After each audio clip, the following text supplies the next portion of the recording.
Vou alugar o meu imóvel residencial por conta própria, isto é, sem intermediação de imobiliária. Vou passar 4 passos importantes que você precisa saber.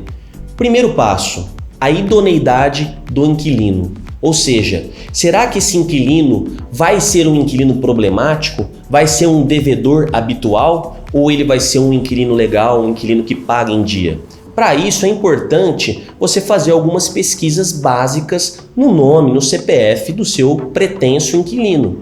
É interessante fazer pesquisas nos órgãos de proteção ao crédito, como SPC Serasa, inclusive pesquisas no site do Tribunal de Justiça de São Paulo. Você pode pesquisar pelo CPF ou pelo nome completo dele, onde vai aparecer eventuais ações que ele tenha na justiça. Uma regrinha que a gente sempre fala e explica é para que a renda deste inquilino seja pelo menos 3 vezes superior o valor do aluguel. Então, muito importante que você se atente a pesquisar a idoneidade financeira deste inquilino. 3 vezes o valor do aluguel como renda é um critério interessante. Pesquisar o nome dele no SPC, no Serasa e também no site do Tribunal de Justiça para ver se ele tem processos. Segundo passo, a garantia do seu contrato. Existem algumas garantias previstas na lei de locação. Vou me ater às modalidades de garantia mais tradicional, mais clássica, ou seja, a mais usual, que é a caução em dinheiro e o fiador. A caução em dinheiro, muita gente sabe, isso está previsto na lei de locação, não pode superar 3 vezes o valor do aluguel. O fiador normalmente tem que ter um imóvel próprio para que ele tenha credibilidade financeira para ser um garantidor do contrato, como fiador.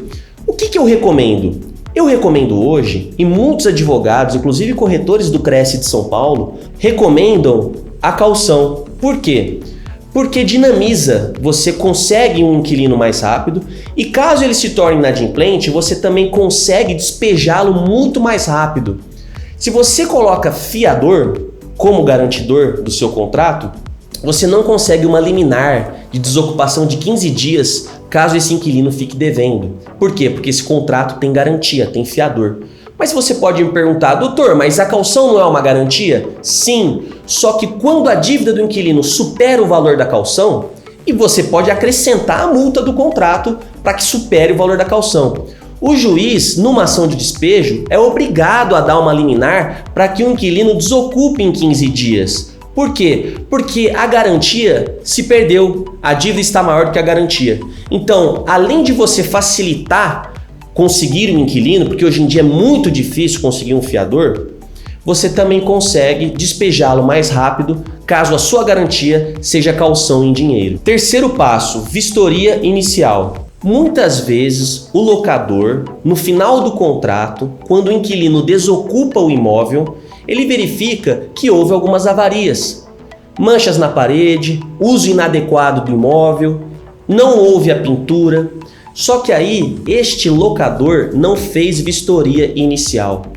E aí não tem como comparar. A justiça entende que nesses casos, como é impossível comparar o estado em que o inquilino recebeu esse imóvel, não é possível cobrar o estado como ele entregou. Então você não consegue na justiça cobrar eventuais avarias, reparos, pintura, se você não fez a vistoria inicial. Então é muito importante fazer a vistoria inicial para poder cobrar do inquilino um uso inadequado do imóvel, inclusive também a própria pintura do imóvel. Quarto e último passo, contrato escrito.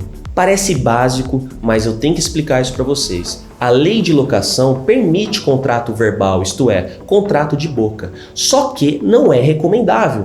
O contrato escrito vai ter todas as cláusulas, todas as condições do contrato, como por exemplo, o prazo de vigência, a multa em caso de inadimplemento, qual é a garantia, se é fiador, se é caução, por exemplo, e também a cobrança de despesas acessórias. IPTU, condomínio, energia, água. Então, tudo isso tem que estar contemplado num contrato escrito para você também poder conseguir uma ação de despejo mais eficaz caso esse inquilino se torne devedor. Portanto, não faça contratos verbais ou contrato de boca com nenhum inquilino. É importante um profissional da área para elaborar um contrato adequado ao seu caso. Os contratos de locação possuem prazos de vigências consideráveis, é o seu imóvel que está em jogo e muitas vezes a pessoa pega aquele contratinho do Google que não tem nada a ver com o que você precisa. Então é importante você contratar um profissional da área para que ele, diante do seu caso concreto, de acordo com as suas necessidades e de acordo com as possibilidades do inquilino, fazer um contrato adequado para o seu caso.